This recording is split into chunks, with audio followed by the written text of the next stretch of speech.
I start the recording so I don't forget about that. We'll take a few minutes to let everyone wander in. Thanks, Fiona, for being here, as well as Bill.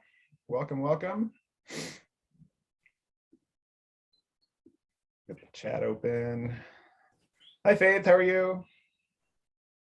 Good, how are you? Good, welcome, nice to see you. All right. I wanted to just give a couple more minutes to see if anyone was wandering in here. I enjoyed your modules and the teaching new and returning students. CETL thing, Faith, that was nice.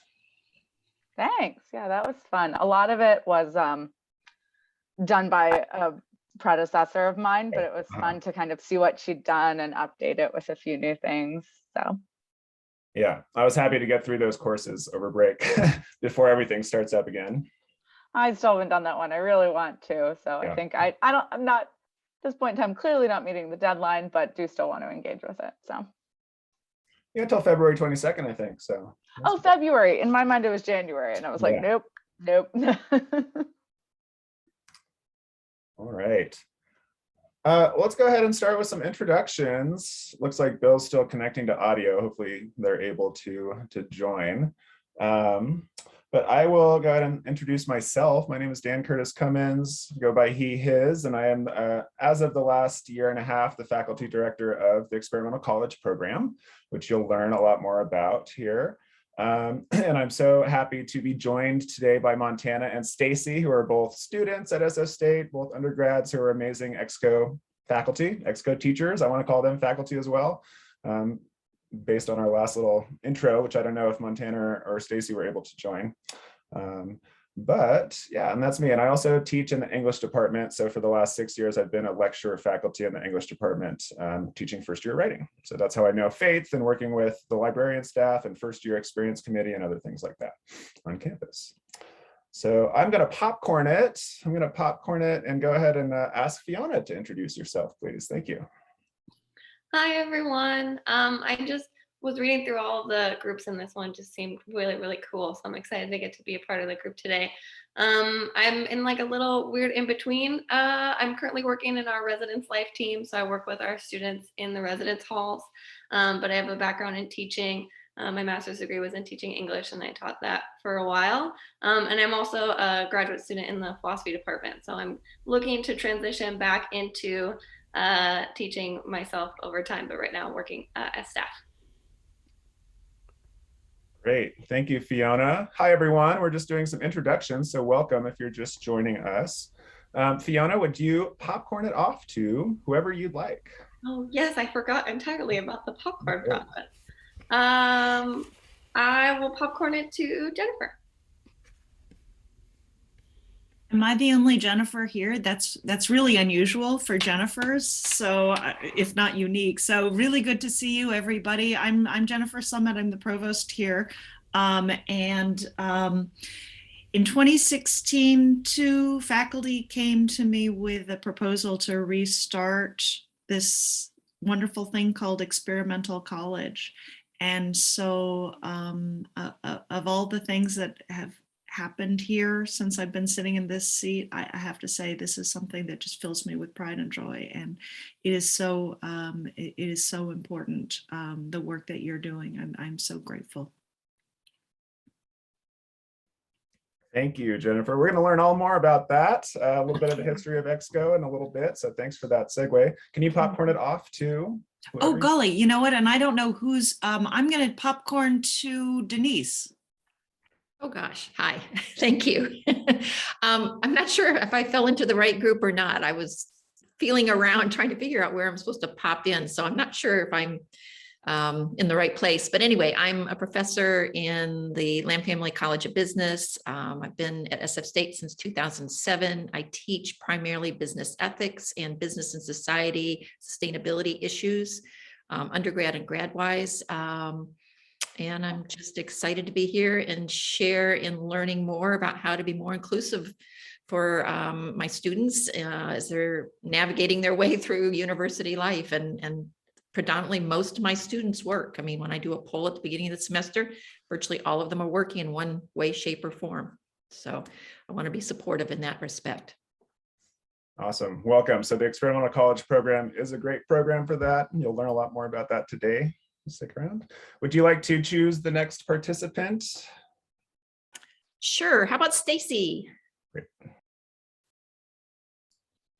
Hello, everyone. My name is Stacy Collier, and I am a senior here at SFSU, and also an experimental college instructor. And I teach a class called Grown Up 101, a fresh approach on adulting. My major is, well, I'm majoring in BECA and minoring in criminal justice. Thank you, Stacy. Popcorn it off. Montana. Hi, everyone. Thanks, Stacey. Good to see you again. I'm Montana. I'm a senior at SF State. I'm majoring in cultural anthropology and minoring in sexuality studies. I was a former EXCO teacher for the past 2 semesters. I taught a class called Sex and Dating in Modern Society. And then last semester, I taught a class called the Student Voice Committee. Yeah, and I'm here just to get to know everyone, and I'm excited to talk about EXCO. I'm also Dan's student assistant for EXCO. So I run the social media pages, and I do like some student outreach and that kind of stuff. So I will popcorn it off to Faith. Hi, everyone. I am the lower division research assistant and instruction coordinator in the library. And I've heard Dan talk about EXCO before through the FYE committee that I used to serve on. And I always thought it seemed really cool. So I wanted to come learn more. I will popcorn it to Gregory. Hi, I am a lecture faculty in the Graduate College of Education. I do observation and support for student teachers in their student teaching positions, and I'm interested in finding out more about the bigger picture of San Francisco State. It's great to hear that Experimental College is up and running, and so excited to be joining you all. Let me send it to Fiona. Have you gone yet? Fiona did start us off. Thank you all. We did great with the popcorn. I think Joey is the only one left. Okay. Joey wants, yeah. Hi, everyone. I'm Joey Curley. My pronouns are he, him, his. I'm a residential coordinator with Residential Life on campus. And I'm really interested in just learning more about this subject. I read the abstract and I was pretty much instantly hooked. So I'm just really excited to get a general overview of the program and how's it impact students. Great, excellent. Well, thank you all for being here. Montana and Stacy are my co-panelists. So they are the students here representing EXCO, which really should be represented by students. So you'll learn a lot more about that. I do want to share my screen and give you a little bit of an introduction for those of you who are new to EXCO and be able to kind of contextualize the work that Montana and Stacy are doing, both within the EXCO program, but the reason that I'm so inspired by these two is that their work has really traveled beyond the EXCO program. And as EXCO teachers opened up opportunities for work with SF State administration, for work with other important programs like Project Rebound, things like that. So let me share my screen. I will try to present here. So these EXCO teachers are hip. These are high impact practitioners. Is what I want to frame this presentation. So what is the Experimental College? In its essence, it is students teaching students. If you'd like to visit the webpage, exco.sfsu.edu, to give yourself kind of an introduction to the program. The two main links on that site are how to take a student taught course and then how to teach a course. So it's a very inclusive, open program that is really provides opportunities for students to really expand their own knowledge about a topic that's important and interesting to them. And it also has some rich roots in the history of SF State. As Grace Yu was discussing the 1968-69 strike, the Experimental College actually has some foundations there. So a couple other images here. We engage in a lot of outreach. We engage in a lot of networking with other organizations. You can see Montana pictured there, outreaching for her class. The Student Voice Committee, which she'll talk about a little bit more, is really all about revising and reframing how the student evaluation of teaching process goes. So that was one of the campaigns that she's working on out in the quad, in person, with the mask on, of course, but really trying to transition back to have a presence on campus. A lot of the flyers we put up looked kind of like this. Be the professor, be the teacher of the class, retake your education, teach about something that you're passionate about, and teach other students as well. And having that be part of the SF State curriculum where students actually do earn 1 unit of upper division elective credit for their major, for their graduation requirements. And then teachers earn between 1 and 4 units, depending on what they need in their schedule constraints. We have some press in the SF State news on the website. There's a link here, and I will provide the link to these slides so that you can check all of these articles out. Pictured here is one of the original experimental college teachers in 2017, which is right after, sounds like Provost Summit was helping us get our program up off the ground with then Professor Kathy Emery. So Kathy Emery was the original director of the program, whose role I took over and worked with her to transition into this role since 2017. So you can check out that article. Gives a little bit more of the context and background of how we started here in 2017. But really, we have this rich history of activism and radical education, and we continue to really focus on critical pedagogy and different, really even last semester, we read readings from bell hooks. So I'm glad Provost Summit was able to bring them in. So we try to continue these traditions of radical education, student-centered learning, really involving students in the teaching of your class and co-teaching of your class. And very recently, obviously talking a lot about contract grading as well in the classroom. So some of these foundations started way back in the 60s.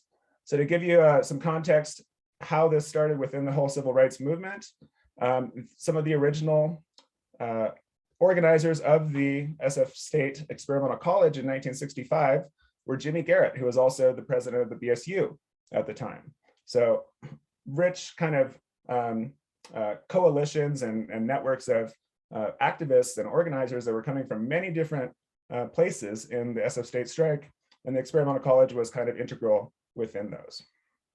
Jimmy Garrett, as well as Mario Savio pictured here, both got their kind of experience and knowledge in the Mississippi Freedom Summer. So part of this kind of overall rich history of the civil rights movement that we have been a part of. And then we can see that the Experimental College's first classes were in 1966.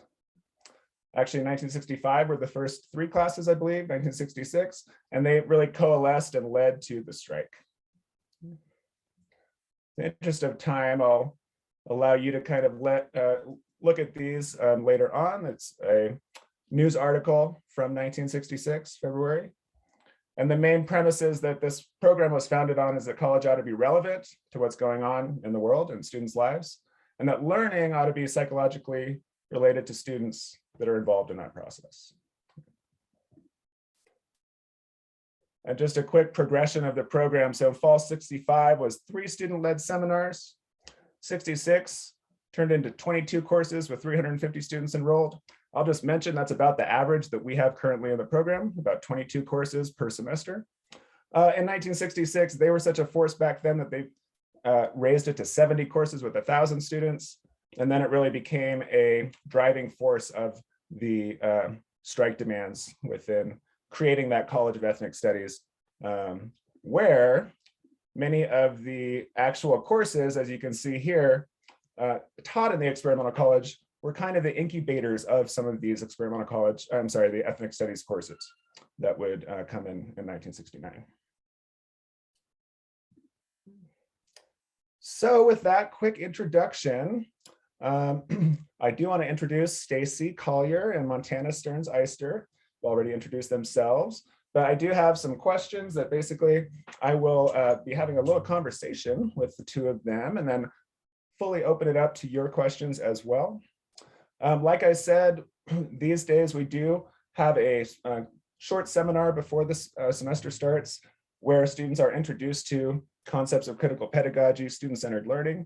And then throughout the semester, as Montana and Stacy will likely talk about, we engage in teacher support sections, which are basically professional development sections, where we do talk about newest innovative kind of teaching strategies, especially when we're shifting online and things like that, as well as new things that they're trying in their classrooms, new things that I'm learning from CETL and bringing to them from my own professional development, and ways that we're all developing really as teachers and making impacts. So with that, I will stop sharing my screen. I'm going to drop these slides into the chat, but I do just want to hear from Stacy and Montana. If you want to give a brief introduction again, Stacy, and then we'll have a little conversation and then open it up to the rest of the participants as well to ask you any questions. Okay, well, again, I'm Stacy Collier, and I actually am coming back to school after being away from school for many, many years. I have been an international flight attendant and a special assignment flight attendant for the past 25 years. And so when the pandemic hit, I kind of felt like, okay, this probably may be obsolete, like these jobs may be going away soon. So I want to follow my dream. And my dream has always been to be an investigative reporter. And so now I am back in Becca, and that is exactly what I'm doing. But while I was flying, I had a boot camp for flight attendants. And I worked not only with my airline, but with Virgin America and other airlines, where I would take their brand new hires and basically give them the condensed version of Grown Up 101 and help them, because they were just coming from home and this is their first job, or they were coming from college. They didn't know anything about just practical living skills and traveling, globally. And we do a lot of special assignments. They didn't know how to navigate that. So I opened up what they call a crash pad, and I had them come and live there with me for the first 3 months, and it was a boot camp for them. So I thought that would be great if I could do that for students. Students need, this same type of support. And if I can teach through my mistakes as, a woman that's almost 50 years old, if I can teach through my mistakes and I can help someone else, I thought that would be great. Awesome. Thank you, Stacy, for that intro. Thinking about students, do you have any specific student stories or quotes or anecdotes from your whole class? How has your class impacted students? I was really nervous initially because I thought that they may not be receptive, because I was a little self-conscious that they would think that I was saying that they didn't know how to adult. But I was extremely pleased to see how much they trust me and how much they come to me outside of school. I've helped students with purchasing their first car, with some of them are in foster care. So I've helped them kind of navigate through, like, with credit, with financial literacy. And also I'm there, they have my phone number, so they're able to reach out to me at any time. And they've come to me with personal things. One student, she's going to be having a baby and she has no family. And so for them to call me and ask my advice and to keep in contact with me and to have that kind of rapport where they feel like, oh, we just think of you as like our auntie, that makes me feel really good, because I know that I'm reaching these students. And I'm even on Rate My Professors. Who'd have thunk? That is funny. I didn't know that. I didn't. Yeah, what a connection you are making with your students for sure. And thinking beyond your classroom, so I know that you've worked with Project Rebound. You've actually also been able to help some of the Project Rebound students teach their own class. So we had two students from Project Rebound teach a class last semester in the experimental college program, and that was largely thanks to Stacy. So what is that story? What's the story with Project Rebound start to finish? And tell us what Project Rebound is for those who don't know. So Project Rebound is a program at San Francisco State and at City College and a few other colleges. And they actually are instrumental in helping previously incarcerated students kind of navigate back and into the college life.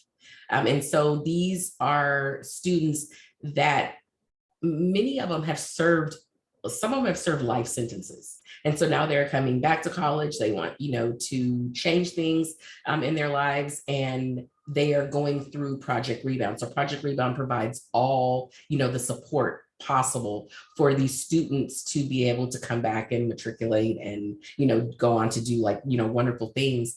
And because my mind just, it's constantly going, I thought initially when I started to teach this class, wouldn't it be cool if I could take my class and redevelop it and present it as a re-entry class with Project Rebound and help these students that are re-entering into society and college? And so I just went with a pitch to Project Rebound, and they were absolutely on board, and they were very supportive of what I wanted to do, kind of, my vision.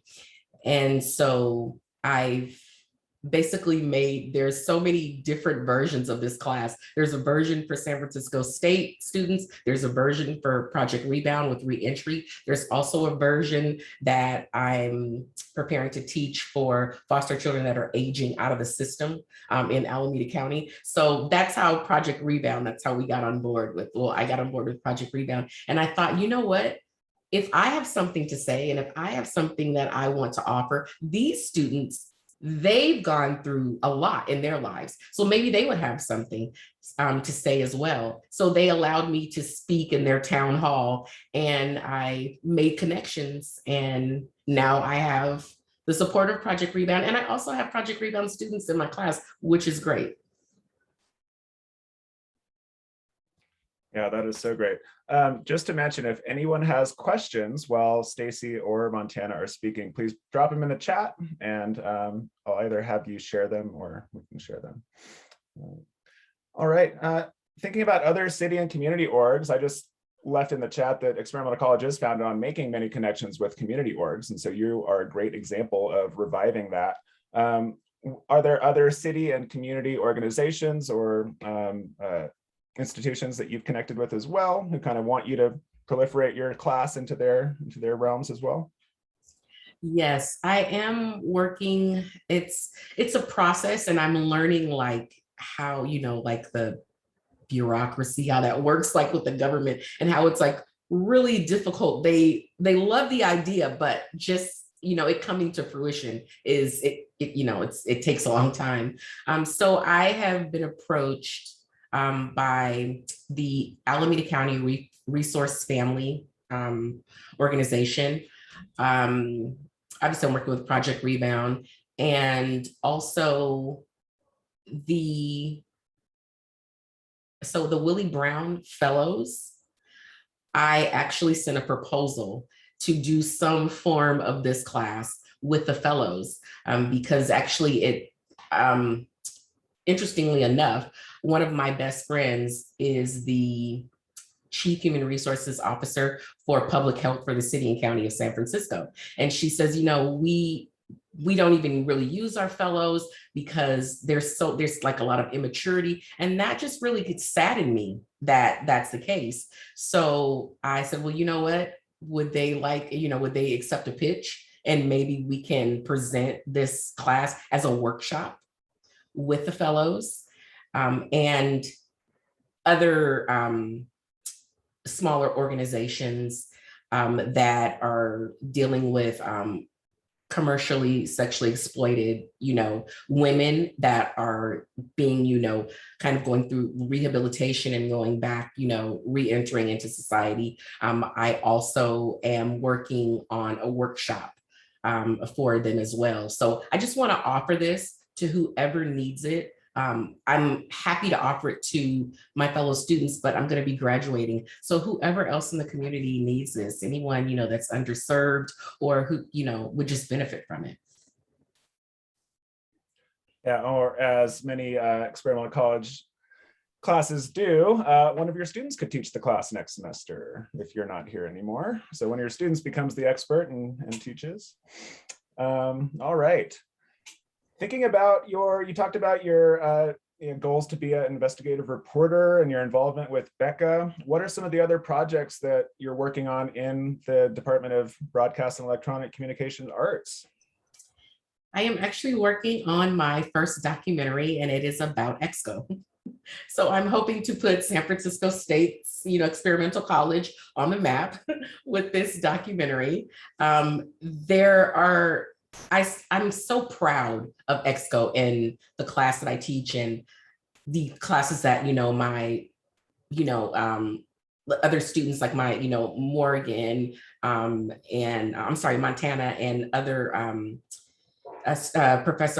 instructors teach in experimental college, and the classes and the subject matter is so amazing. And I also like to share it with, my friends, and they're like, we've never heard of this. What is this? Like, where did this come from? And I know that there's some version of it at other colleges. I'm not really sure how that works, but I figured if we spoke on the history and then I spoke to faculty that works with experimental college, and of course my fellow instructors, and explained the classes and the process and how much it impacts students, people would have a better understanding. So we are beginning to work on that documentary. Actually, I had my first pre-meeting yesterday, so we'll be working on that soon. All right, awesome. There is a question in the chat. Stacy, do you know of any of your students who've gone into teaching? Teaching EXCO or teaching? Teaching in general. And so I think he's asking in terms of, public schools, graduate college of education. No, I don't. Actually, I haven't had any students that have graduated yet, and I'm not sure. I don't have, thinking back of my 2 semesters, I don't have anyone who was going into education or teaching. Yeah, and I will say, just as far as EXCO teachers, in my experience working with them, they are more honing their knowledge of a specific subject area rather than going into teaching per se, if that makes sense. So they are going into politics, they are going into psychology, they're going into some other literature, if they're teaching a literature-based class, that kind of thing. But a lot of them that I've talked to, not necessarily planning to teach at the college level or even that way. So that is interesting to me as well.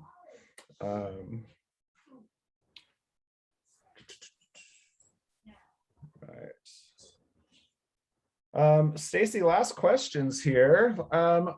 Thinking about the connection between faculty, students, and staff, which is basically the theme of this retreat and high impact practices. Is there anything that you want to say about kind of faculty involvement through at SFSU in general, through Becca, through EXCO, through your own involvement with other projects? I was very hesitant to return to school because I am an older student, and I wasn't really sure if this was, an attainable goal.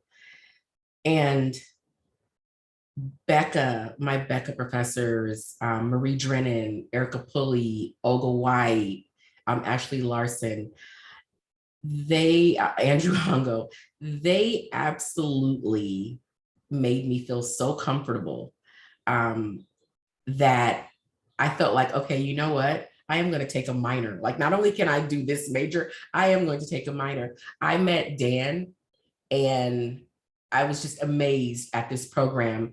He's helped me so much with experimental college teaching. If it weren't for Dan accepting my late application, I would not have been able to offer this to anyone. And it's not only just reach San Francisco State, it's, reaching the community. And just to have the support of Dan and Marie and Erica and Olga, just to have their support has meant so much to me. I don't know what I would have done. I just felt empowered, not only to get my degree, but to help others. And it definitely was, the late night phone calls, or not the late night phone calls, but the late night emails to Dan, the late night phone calls to my other professors, because I just, I wasn't very confident. But just to have that support meant so much. And honestly, they've helped me thrive. And so it's amazing to have these types of people, in my life, and to attend a school like San Francisco State that has so many amazing and warm and welcoming and helpful and supportive, faculty. It really, really, it says a lot. And I'm so grateful and thankful to have this opportunity. All right. Well, I will say we certainly couldn't do it without passionate students like you, Stacy. So thank you very much. Yeah. Round of applause for Stacy. Thank you for your share.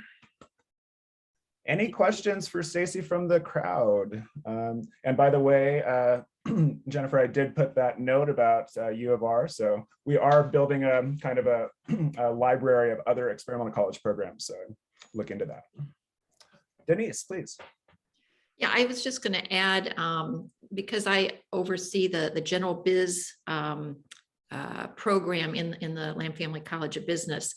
Some of my counterparts in the various concrete disciplines like accounting, finance, et cetera, sometimes are a little worried, I guess, about the general business major, but we have flexibility and I can approve courses. That's why I asked about the credit. So I'll have to look into this further. Maybe Provost Summit can assist in this respect too, but I don't know how many of these credits I can approve, if it's just a one-off, or if I can approve up to 3, that way it'd give them 3 units towards that BSBA, as long as they can make sense of why that course is going to help them in whatever profession they want to pursue. So I'm very open to that, but I'll have to check further into what I can and can't do. So, but I'm open to it. So I'm really excited to hear about this program. Yeah, I believe already students can repeat courses, different courses, for up to 3 times for credit, and it does it counts towards the upper division elective. So are you asking more in terms of like a major requirement, if it could substitute for that, or I'm curious? Yeah, the general biz majors can select from a whole listing that we've given, or there are also some one-off courses if a student has a real keen interest in something that has to do with maybe ancient civilization as it might relate to what they see themselves doing eventually. Yeah. I can approve that, even though it's not traditionally a business course, but if they can make the argument that it will enhance the kind of work they want to do when they graduate. So that's why I'm kind of feeling my way around this a little bit as to how this might be a positive for some students that want to use this mechanism to earn some credits in an area that they're really passionate about that isn't a traditional course. Yeah, I see. Yeah, and I would also recommend that you encourage those students to teach, and they can earn up to 4 units to teach a course, and that would obviously hone their knowledge of that specific topic if it's within your major. Right. And that, I could see that maybe counting towards a 695 or some kind of credit like that. Okay. I don't know how that works. Lori Beth, like Jennifer said, would help you with that. Yeah. Okay, great. Thank you. Sure.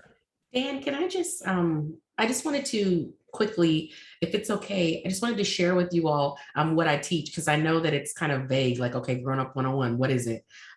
So I teach actually preparing for success, practical living skills, like how to read a lease, how to apply for an apartment, personal finances and being financially, savvy, dating and relationships, social skills and etiquette, business etiquette, health, wellness, and self-care, traveling, and goal setting and after college preparation. Yeah, thank you, Stacy. Fiona. So I have two questions, and one of them is a bit more general, so I might save that at the end for both the panelists. But one thing I'm always really interested in, I know Stacy, you know, having the opportunity to teach for 2 semesters now, you know this program really well, you know the context really well. And when you think about what you'd like to see like 3 years out for this program, 5 years out, what are you hoping gets like built in or mixed up? What are kind of those like aspirational goals, knowing what it's like on the ground?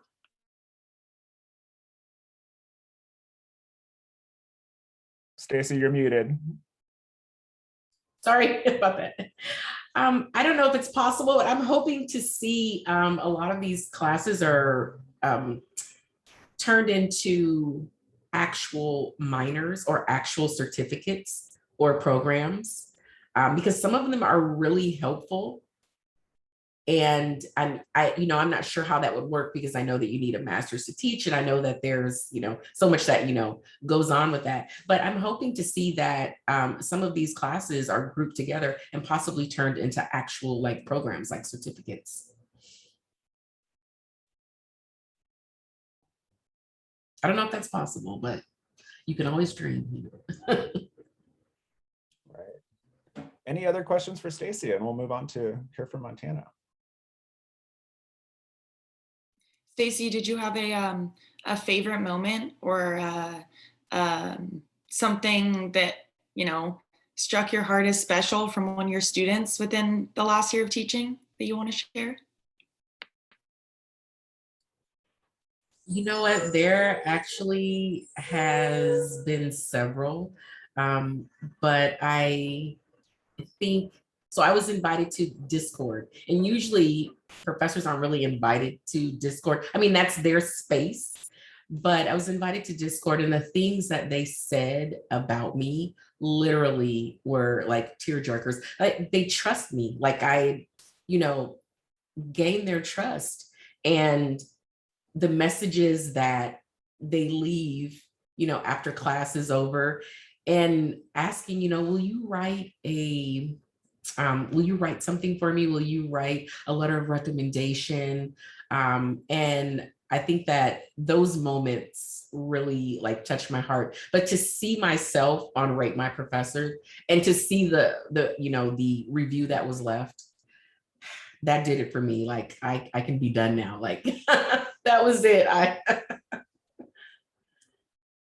But it's just nice because knowing that they can come to me like for personal things, having a baby, buying a car, family issues, how many students, go to their professors for things, like that. So it makes me, feel good.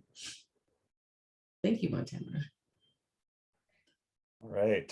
Thank you again, Stacy, so much for being here and being at SF State and being in EXCO. All right, Montana, let's move on to you. So Montana Stearns-Eister, been second semester EXCO teacher as well.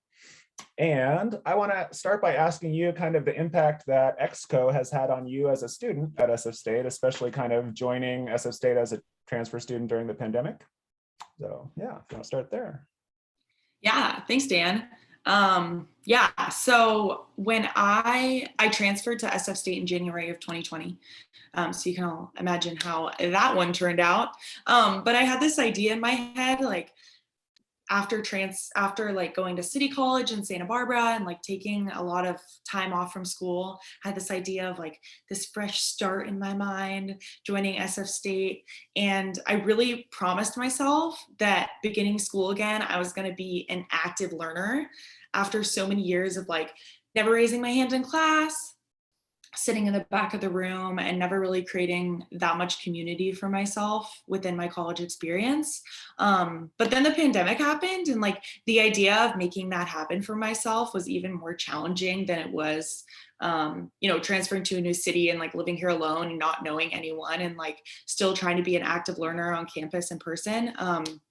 Like online school was just really challenging, and I like didn't talk on Zoom, and I didn't find that community for myself.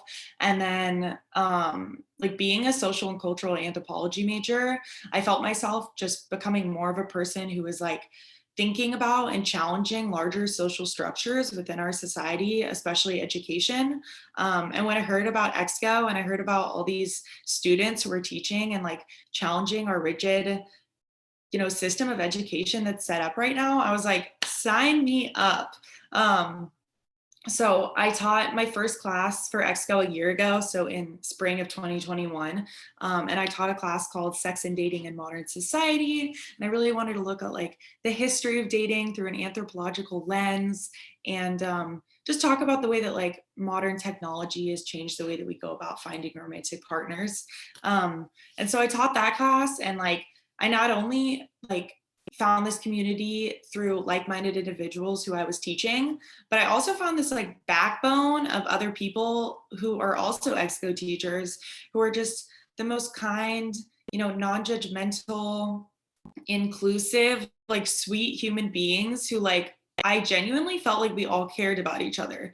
And I feel like I was building this community like within my college experience for the first time ever that I'd never had before. And that was just like the most moving and most like incredible part of the pandemic, I feel like, even though it was so hard. And then coming to campus like this past semester in person and being able to meet everyone for the first time after having like so many Zoom sessions and talking about our classes and like asking each other questions and like confiding in each other about the hard parts of teaching.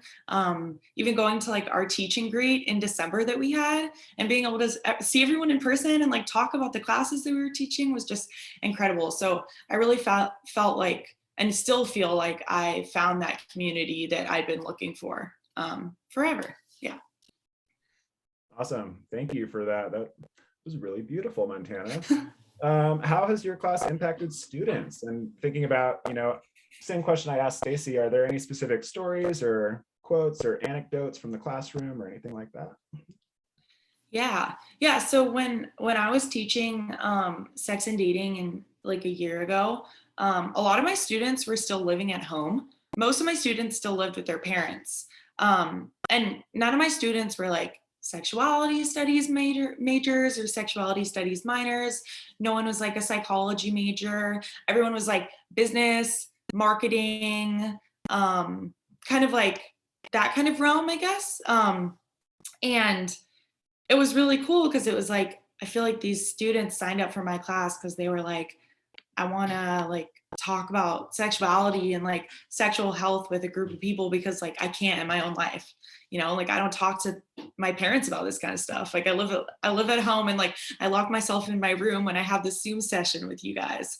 And so I thought that was really cool that it was like we created this safe space of just like open and honest discussion and communication about something that can be hard to talk about and also like it can be hard to find a comfortable space to talk about it like that. So I thought like that was really nice and powerful. I remember like specifically we had a class where I was gonna like interview one of my friends.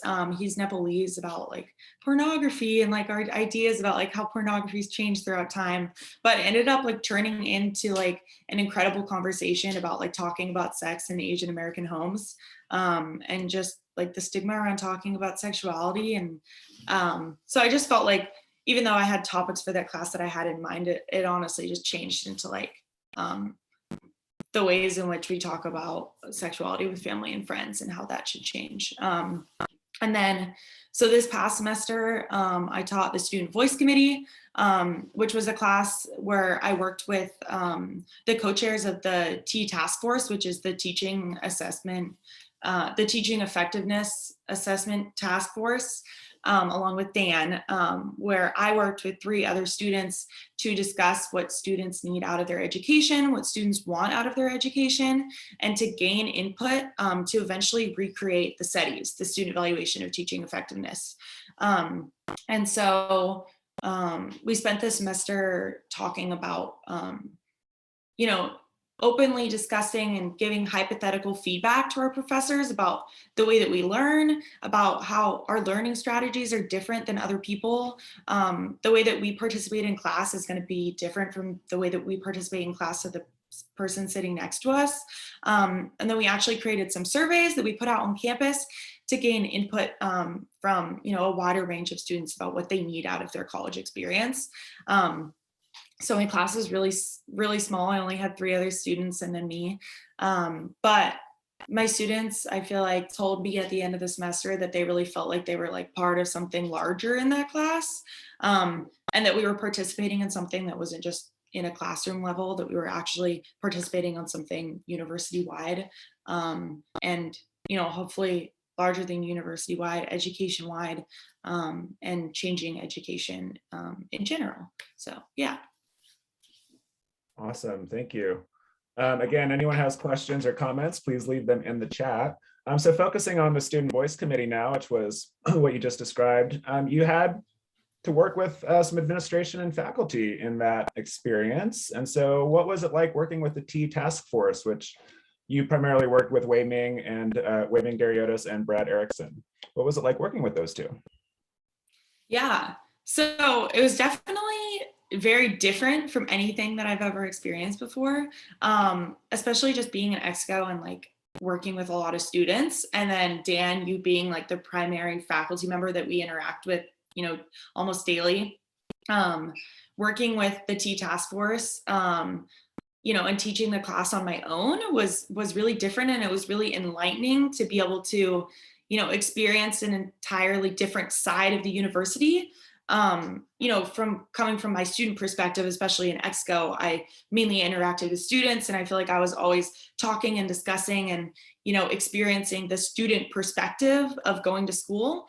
And then, working with faculty members and talking about the SETIs, going into Zoom meetings where I was the only student and it was all faculty was really different. And I don't know, it was just like really interesting also to be able to like create this other support group within the university, because in EXCO, I feel like I had this really supportive group of students, and that meant a lot to me. And then like teaching for the Student Voice Committee, it was like I created this other community of faculty members and professors that I'd also never had before. So that was really great. And yeah, I think especially talking about the SETIs and working to be able to change the SETIs, coming from a student's perspective, of course, like I was like, students' voices need to be heard. That was really passionate to me. And also, gaining student input firsthand from students around me was my main goal. And then meeting with all these faculty members and being able to talk to them about their experiences with the SETIs and how unfair faculty can be, graded and rated from these SETIs, and being able to just see that for the first time was also, really eye-opening. Yeah, thank you. And then you also kind of gained the interest of an English colleague of mine, Professor Priya Abiwikrama. I'm sorry to mispronounce that name, but how was working with Priya, and kind of describe how she came into this project? Yeah. So I kind of recruited Priya. We just had a meeting with her with a bunch of other faculty members, and I thought she was so cool.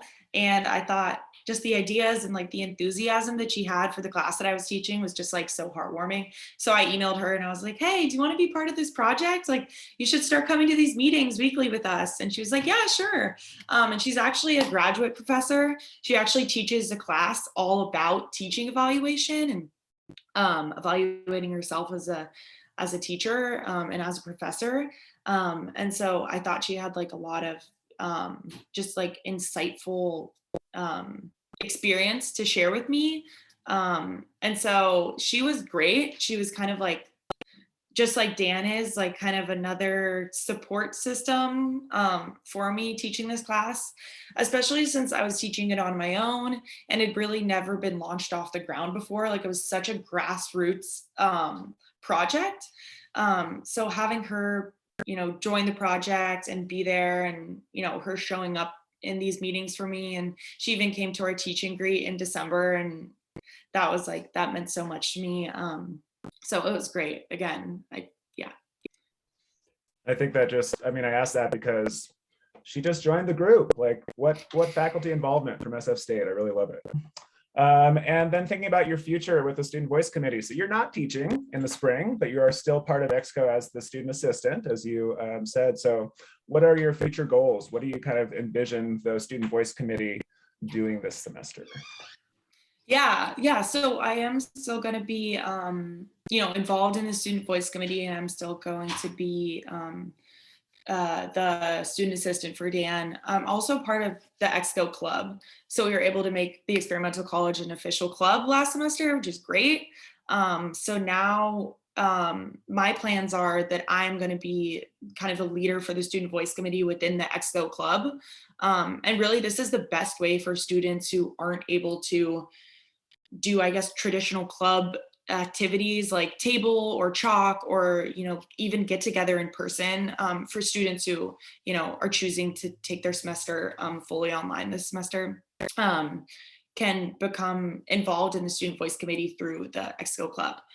So I still hope to continue doing these discussions with students about their wants and their needs for their education experience here at SF State, and also their education experience in general, and to be able to continue rewriting and recreating questions that could possibly be in the studies. All right, thank you. And we'll get to Jennifer's question in a second. It's probably related, but is there anything else you want to say more generally about SF State faculty, just as a student, either in the anthropology department or any of your other classes? Yeah, I mean, I love my major. I love my anthropology major. I actually just added a minor too. I actually just added a sexuality studies minor, like within the last week.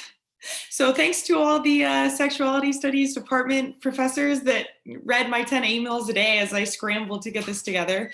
And also, yeah, I guess thanks to, I guess thanks to everyone. I don't have anyone really specific, but I love faculty here, and I definitely have felt a big support from faculty at SF State.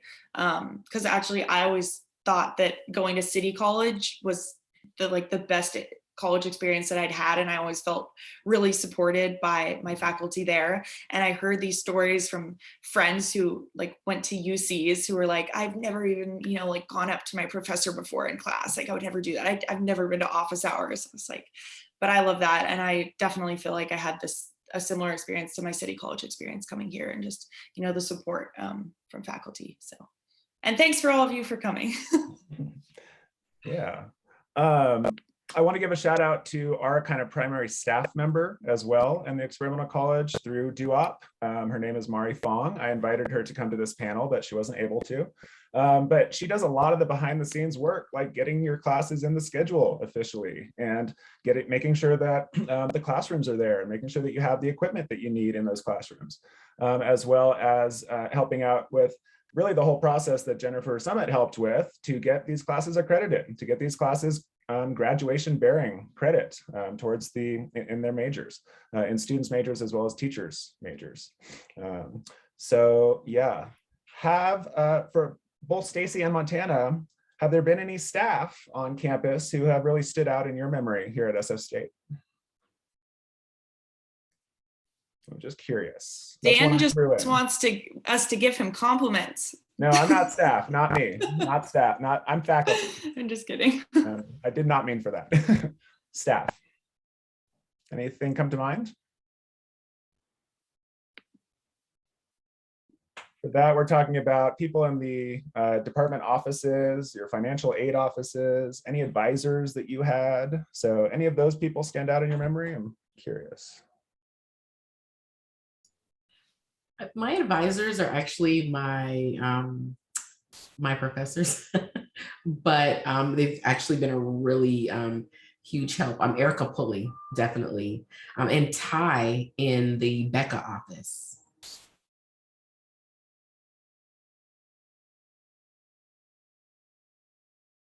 Yeah, my academic counselors are also my professors. So same, but definitely thanks to all the people in the financial aid office for me coming there, begging them to tell me when my financial aid is coming in every semester. So thanks to them. Good. And I think we are increasingly seeing the need to give those shout outs. So thank you for recognizing their work. Jennifer, would you like to ask your question? Then Gregory, you can ask yours.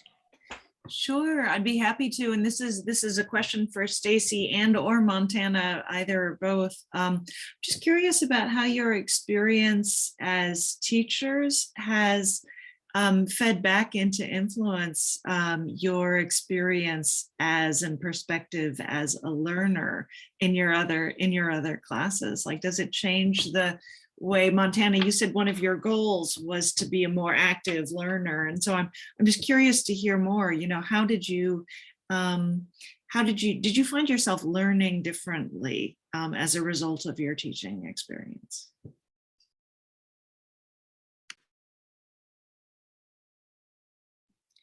Yeah, thanks for that question, Jennifer. I definitely felt like I was like more comfortable in a classroom environment after teaching for EXCO. Or like, I don't know, I feel like I would get kind of like nervous going to class a little bit, or like nervous to kind of speak. And so I definitely felt like I was more comfortable being an active learner and more comfortable like talking in class, or more comfortable talking to my professors one-on-one. But I also felt like it opened my eyes to learning a lot from like my fellow classmates as well. And that I could, you know, learn as much or even more just, you know, by talking to my fellow classmates about the way that they were learning or what they were learning from the classes as well. It actually humbled me as a student, because now I understand exactly what my professors are going through. And I don't think I understood, and I don't think I had the empathy that I have now for professors. And I was that person who would just not have their camera on. And now I try to make it a point. If I'm not, you know, physically, you know, driving or doing something else, I try to make it a point, because those things are, you know, important, or just engaging with my professors. I don't think I was, if I didn't have this opportunity, I wouldn't have been humbled, you know. Thank you for the great question and the great responses. Gregory. Yes, yeah.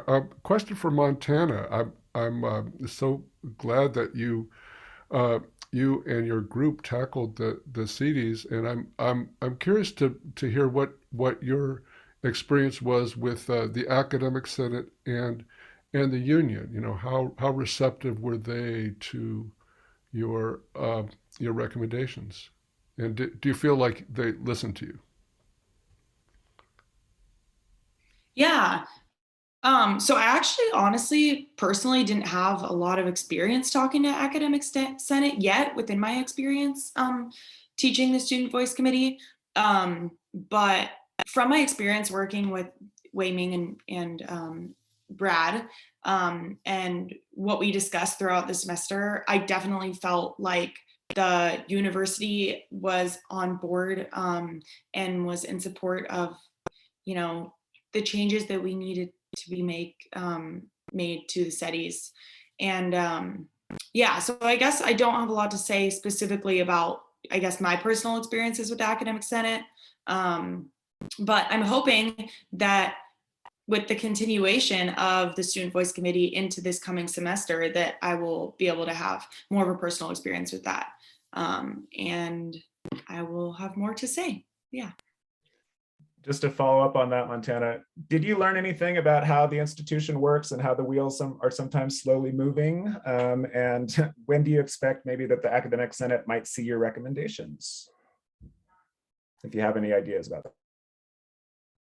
Yeah, I definitely was able to see somewhat of, I guess, like how all the wheels spin and everything.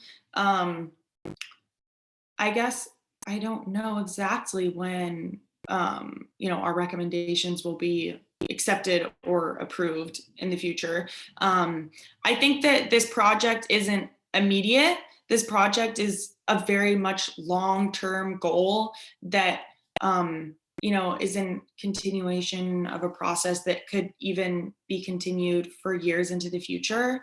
And I also don't think that, you know, whatever is accepted now is going to suffice for years into the future, because education continues to change, and the way that we view teaching and the way that we view learning also continues to change. So, what's accepted this year might be next year something completely different that we might change our minds on.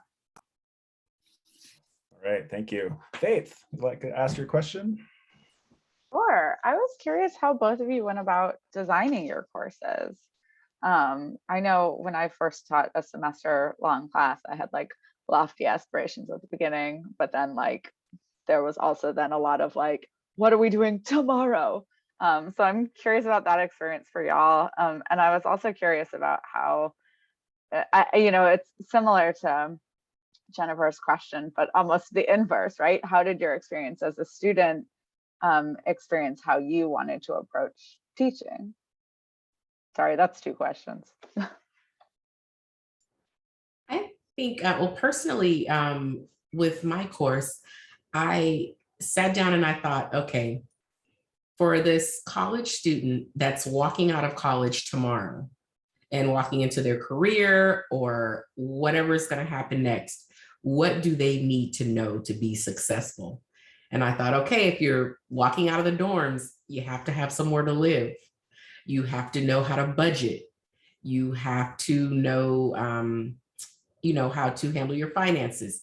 You have to know how to interact with your superiors or people, at your job, or wherever you're, in your career. You have to have really good social skills. You have to have Zoom etiquette, because this is the world that, we live in. And so I just thought about everything that they needed from walking out, like, leaving graduation. What do you need to be successful? And so I just kind of jotted those things down and just created those into modules.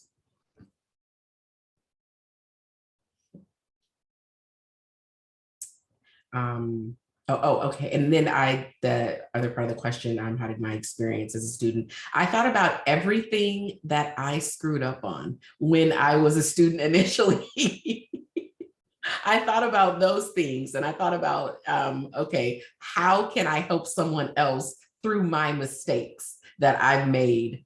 And so I just kind of put all those things together, and, it's works, so far. Some things we spend a little bit more time on than others, like practical living. That takes a lot of time. Students don't even realize that when you move out and you move into your own apartment, you have to have things like a mop and an ironing board, and you have to have a cashier's check to get an apartment sometimes.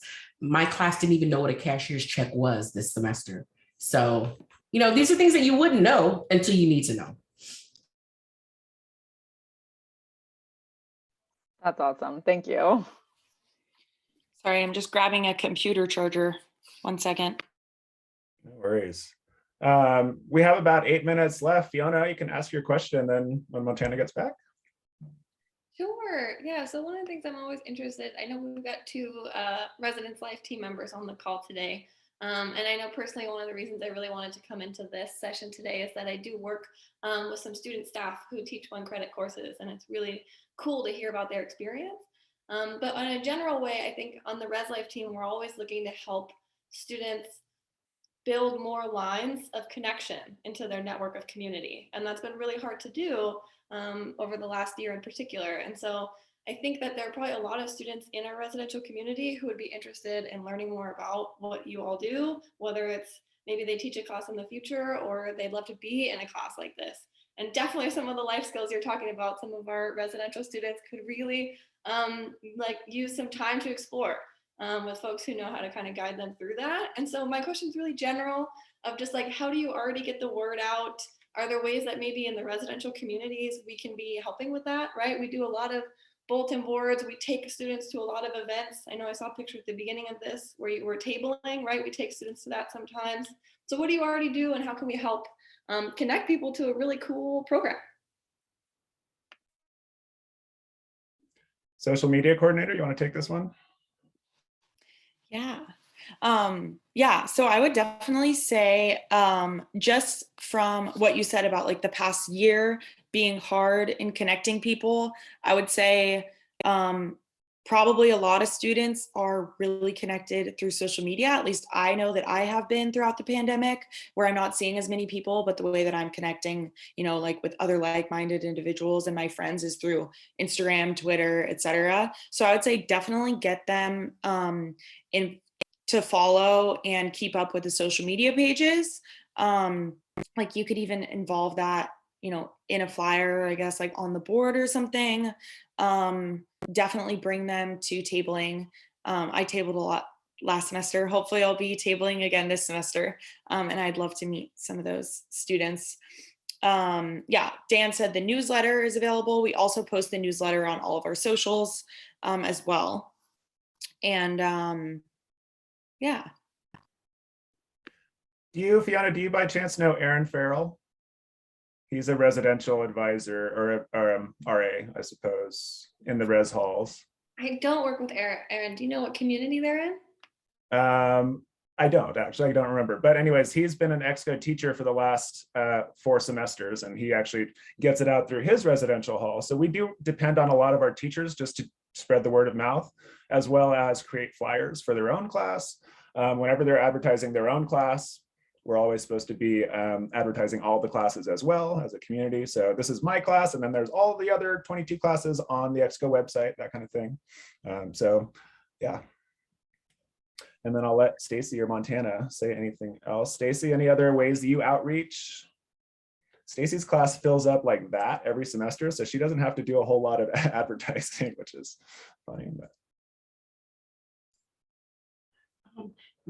Actually, I was just going to say that, like, I have been fortunate enough where, I mean, I do create my flyer, but the class is usually like full before the semester starts. But I am going to work with Montana, our social media guru, because I know that she knows a lot more about, getting things out on social media than I do. So definitely I will be working with her this semester because I do have a couple more slots.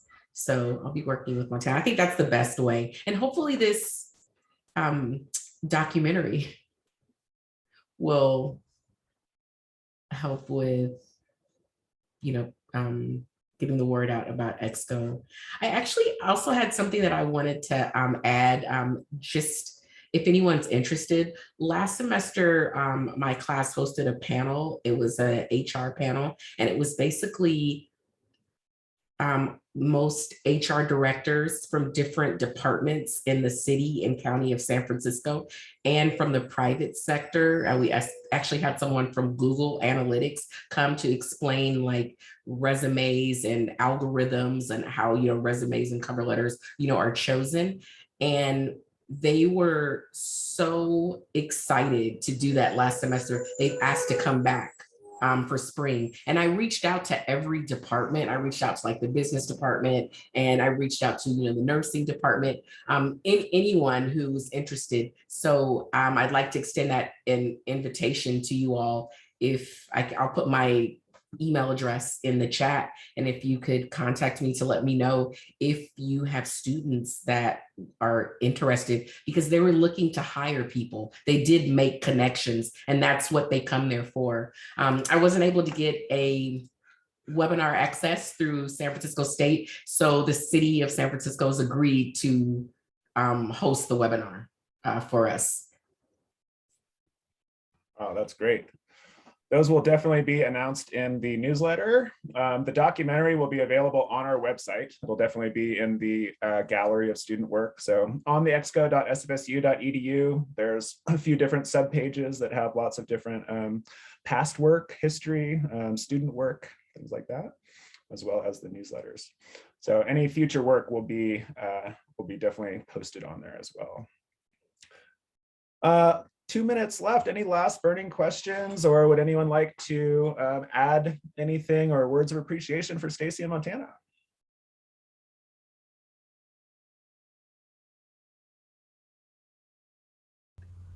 I'd just like to thank Stacy and Montana for opening up about your experience and deepening my understanding of experimental college and the extent of teaching going on at San Francisco State. Thank you, Gregory. I couldn't have said it better myself. I love when that comes from participants and not always the facilitator. All right. Well, thank you so much for joining. I didn't see anyone on the sign up sheet, so I was, worried no one would show up, but I'm glad so many important people did. And I appreciate all of you being here. It was nice to meet you. And again, thank you, Stacy and Montana, amazing SF State students. Thank you all for being here. Absolutely. Thank you. Thank you. Thank you.